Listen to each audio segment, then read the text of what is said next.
మనలోనే కొందరు కారణ జన్ములుంటారు. వాళ్ల ప్రతిభ బయటపడే వరకు వాళ్లని మనం గుర్తించలేం.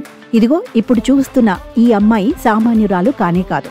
పట్టుమని 15 ఏళ్లు రాకుండానే ఒక సైంటిస్ట్ చేసే పని చేసింది. రైతుల పాలిట ఒక దేవతలా నిలిచింది.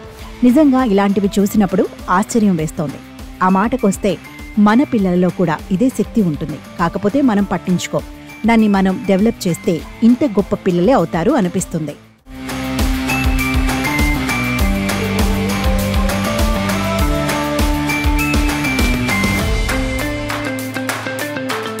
విషయానికొస్తే నేహ అనే ఈ పిల్లది కర్ణాటకలోని పుత్తూరు. 10వ తరగతి చదువుతోంది. ఈ మధ్య ఎన్ఎక్స్ప్లోరర్స్ లో నిర్వహించిన ఓ వర్క్ షాప్ లో ఆమె పాల్గొంది. విద్యార్థుల్లోని ఆవిష్కర్తల్ని ప్రోత్సహించే కార్యక్రమం అది. అక్కడ రైతుల కష్టాల గురించి ప్రస్తావన వచ్చింది. రసాయనాలు ఎక్కువగా వాడుతుంటారు. ముఖ్యంగా వర్షాకాలంలో ఫంగల్ ఇన్ఫెక్షన్ల నివారణకు బోర్డాక్స్ మిశ్రమాన్ని చల్లుతారు.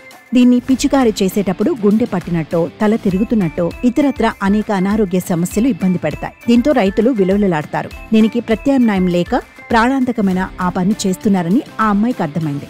దానికి ఓ పరిష్కారం చూపించాలనుకుంది. దీనికోసం తల్లిదండ్రులు, పాఠశాల సైన్స్ ల్యాబ్, ఎన్ఎక్స్ప్లోరర్స్ సహకారంతో ఓ ఆటోమేటెడ్ మెషిన్ రూపొందించింది. సంప్రదాయ గాటర్ పంపును వినియోగించడానికి 3 వ్యక్తులు పనిచేయాలి. ఈ క్రమంలో నేరుగా ఆ రసాయనాలకు వారు ప్రభావితం అవుతారు. దీంతో పాటు పిచికారీ సమయంలో కింద పడి చాలా రసాయనం వృధా అవుతుంది. ఇవన్నీ దృష్టిలో పెట్టుకుని నమూనా యంత్రాన్ని తయారు చేసింది నేహ.